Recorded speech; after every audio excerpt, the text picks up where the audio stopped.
आकांक्षा दुबे की मां मधु दुबे के पास कॉल आया था निशा पांडे जी का, जो कि एक्टर हैं, अभिनेत्री हैं। उन्होंने रोका कि डेड बॉडी आप मत जलाइए मां, नहीं तो आपको प्रूफ मिट जाएगी, मिलेगी नहीं।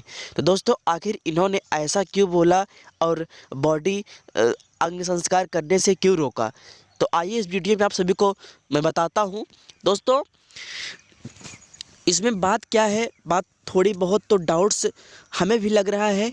आप सभी को बता दूं कि इनके सुसाइड के मामले में काफ़ी लोगों का हाथ है। आप सब देख रहे हैं यूट्यूब पे, न्यूज़ में हर जगह छा गई हैं और यही सब चर्चाएं चल रही हैं कि कौन मारा समर सिंह, कोई बोला संजय सिंह, कोई बोला संदीप सिंह। मैं आप सभी को बता दूं कि इसमें कुछ तो लड़कियां हैं जिन्होंने कुछ उनके भी ऊपर डाउट्स किया जा सकता है। जैसे दोस्तों बता दूं, निशा पांडे जी आखिर कॉल क्यों किए? पुलिस प्रशासन फ़ोटो ली है, प्रूफ ली है, पोस्टमार्टम रिपोर्ट उनके पास है, तो अग्नि संस्कार क्यों ना करे आदमी? और जो सीसीटीवी फुटेज आप लोग देख रहे हैं, कोई दूसरा नहीं, कातिल तो सच्चा कातिल यही है। आज नहीं तो कल आप लोग के सामने ज़रूर खुल के आएगा कि संदीप सिंह ही मारा था।